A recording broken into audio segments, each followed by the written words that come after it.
me. My name is Casandra Clark, and I'm here, and I'm at my best friend's house. We are going to cook dinner, girls' night, because her husband's out of town. So we're going to have fun with a steak night. My best friend, one of her favorite places to go is New Orleans. So we're going to do get a little smoky. Oh my goodness. We're going to do a blackened steak today. All right, we're going to start the blackening process by melting some butter. I added a little roasted garlic. I enjoy adding garlic to things. Blackening a meat does not mean charring it to where you cannot eat it. It is actually a process of doing it. It started in New Orleans. It's a mixture between Cajun and Creole. Cajun's a lot spicier. Creole has a lot more herbs in it. If you want something just down the center, blackened's the way to go. Typically, it's done in a cast iron pan. We're doing it on the grill. We're Southern California. We have all of this out here. Why would we do it inside on a cast iron skillet? No. Okay, stop. Okay, so the process of blackening something is so French. It's amazing. Everything's better with butter.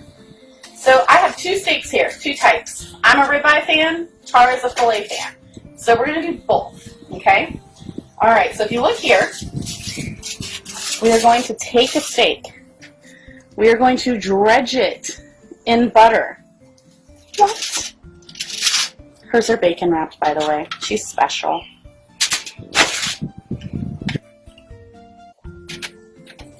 Get all of these done. Let's get real. Whatever's left over, we're going to turn into something great later, or her husband can have it when he gets home. We then put the seasoning on. This is a blackening seasoning. You can buy it at a grocery store, or you can make your own. It's basically paprika, cayenne, thyme, garlic powder, onion powder. There's a bunch. I can give you the recipe at the end of this if we need to. But really, you can get this Zatarans, Kinder, all of them make a blackened seasoning. So it's really easy to come by in a grocery store. Really get this on here. You want flavor. There's no salt and pepper on here except for the seasoning that you're putting on. So you want to be sure you get this good.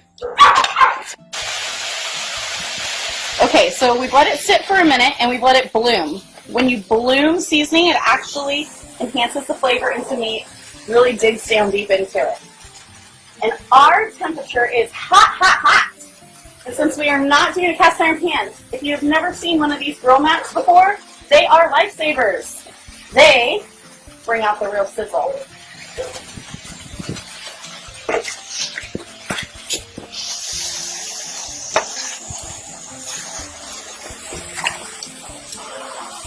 All right, so we're going to leave those on, let them crust up. Rule of thumb is about 2 to 3 minutes for rare, 3 to 5 for a medium rare to medium-ish steak. I'm a rare fan. Tara's more of the rare, medium rare fan too, so we're going to go about 2 minutes on these. Okay, guys? Okay, so it's been about 2 minutes, and we're going to flip this over. Do you see that? That is what we mean by blackening. Just gives it a nice little crust of char there. Okay, 2 more minutes on this side, and while we're waiting on that, we're going to go ahead and make the grilled asparagus. So I have already cut up some asparagus, rinsed it, put it in a plastic bag. We have gotten a wonderful lemon from just over this little palm tree right here. She's got this amazing lemon tree.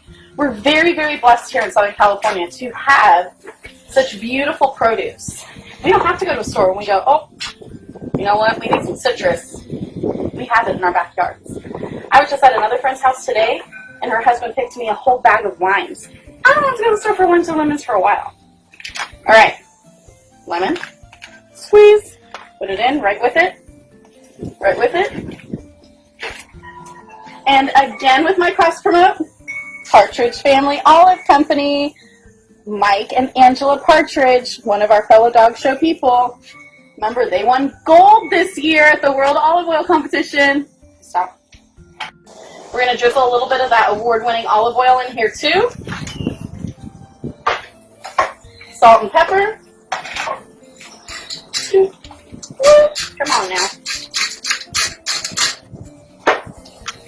Fresh is always best. I mean, you can do it straight out of a pinch. I do it all the time too. But there's something to be said about fresh cracked. Whoopsie daisy. We'll get that in a second. Mix it around. Let that sit just for 2 seconds while we grab our meat, because guess what? Our meat's done. Okay, guys. That's it. That is our grilled meat. Turn it down. Show you this. Look at these, how beautiful they are. Here's a rule of thumb so you can see. When you are checking for doneness, how it feels is, well, let me take that off before we burn that. How you feel your palm here is how the doneness is. Rare, medium rare, medium, well done. It changes your texture here on your palm. You get tighter as you go down. We fill our asparagus on. Lemon and all.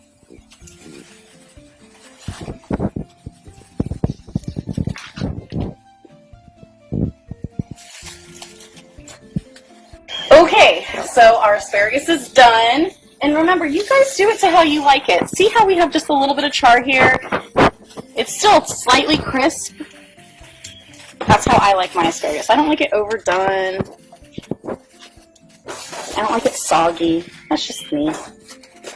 Whoops, the days I keep dropping these things. Put that grilled lemon on. Keep that freshness going. Alright, so that's our grilled asparagus. That's going to go with our blackened steaks. Okay, so here's our low-carb, high-tasting, beautiful blackened steak and asparagus. To even set it over the top more, I made some butters. When you make flavored butters, it's easy. You take butter, number one. You add whatever flavors you like. This one here is the herb butter. It has roasted garlic, parsley, chives, salt, pepper. Mix, mix, mix, mix, mix. Then guess what? Put it on your steak. Let that melt into that bad boy. And then the second butter I made is a blue cheese butter. Guess what it starts with? Can you guess? Butter. Add some blue cheese. And again, I put some parsley in here, salt and pepper. And since we have two, we're going to put 2 dollops right on the top of these bad boys. And you know, it sounds crazy, but the butter actually cuts some of the spice. So that is your sexy girls' night without the husbands and boyfriends. Steak with herb or blue cheese butter and grilled asparagus with lemons fresh off our California trees. Hold up a bit. We're going to do a French style. I think we're going to do like a French, New Orleans, Californian, we want booze dessert is kind of what we're going with. So hold on a second. We're going to eat some dinner and then we're going to come do some dessert. All right.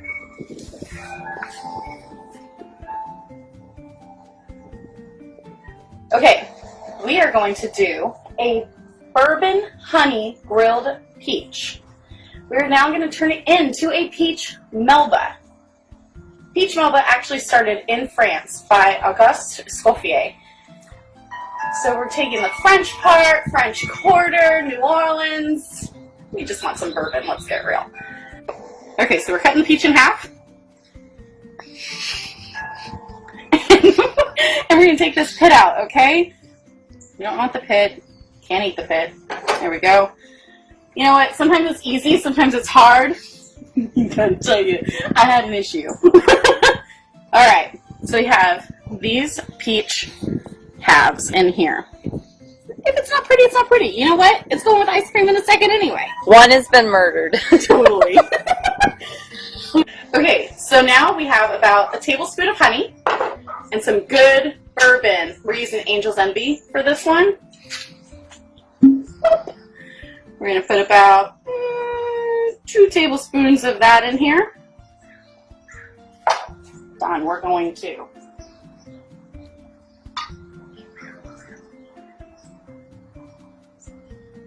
it's so good. Okay. Stir that honey with that bourbon. That is bourbon. Stir it up. Make sure it's all diluted down into there. because here is what is next. Taking these peaches, dousing them in this honey bourbon, flesh side down. See, it doesn't have to be beautiful here because this is what's going to make it pretty. In there.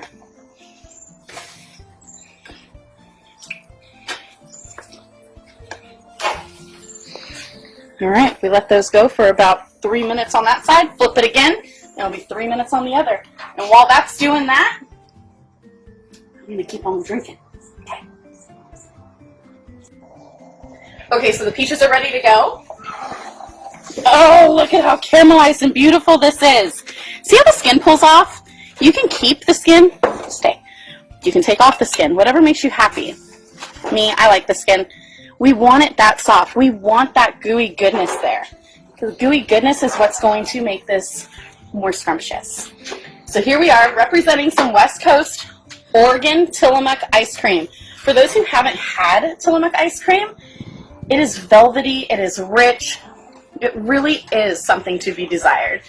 I know every place has their special ice cream that they like. This is one of ours.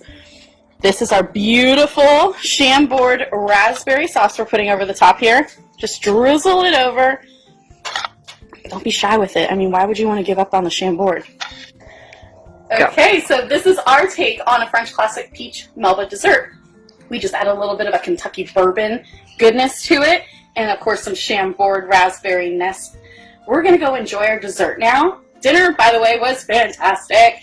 I hope you've learned a little bit. I hope that you enjoyed what you saw tonight, and I gotta go. I got some whiskey and some of this to drink. Bruce, we will not be calling you tonight. Bye, everybody. Thank you.